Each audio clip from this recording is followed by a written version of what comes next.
If your life were a book and you were the author, how would you want your story to go? That's the question that changed my life forever. Growing up in the hot Las Vegas desert, all I wanted was to be free. I would daydream about traveling the world, living in a place where it snowed, and I would picture all of the stories that I would go on to tell.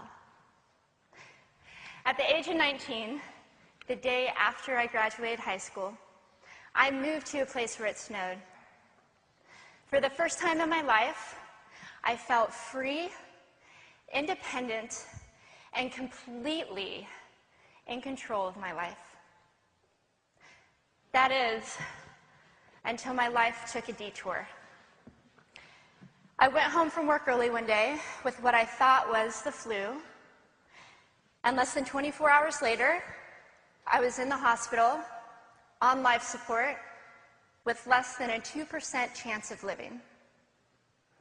It wasn't until days later, as I lay in a coma, that the doctors diagnosed me with bacterial meningitis.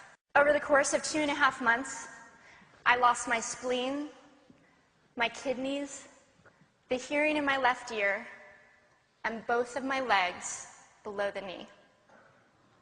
When my parents wheeled me out of the hospital, I felt like I had been pieced back together like a patchwork doll.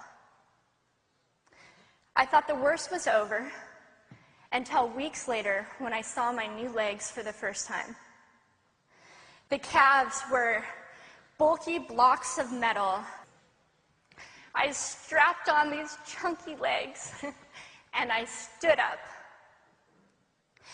They were so painful and so confining that all I could think was, how am I ever going to travel the world in these things? How was I ever going to live the life full of adventure and stories as I always wanted? And how was I going to snowboard again? That day, I went home, I crawled into bed, and this is what my life looked like for the next few months. I was absolutely, physically, and emotionally broken. But I knew that in order to move forward, I had to let go of the old Amy and learn to embrace the new Amy. And that is when it dawned on me that I didn't have to be 5'5" anymore. I could be as tall as I wanted, or as short as I wanted. If my life were a book and I were the author, how would I want this story to go? And I began to daydream. I daydreamed like I did as a little girl. And I imagined myself helping other people through the moment that our borders and our obstacles can only do two things. One, stop us in our tracks, or two, force us to get creative. I did a year of research, still couldn't figure out what kind of legs to use, couldn't find any resources that could help me. So I decided to make a pair myself.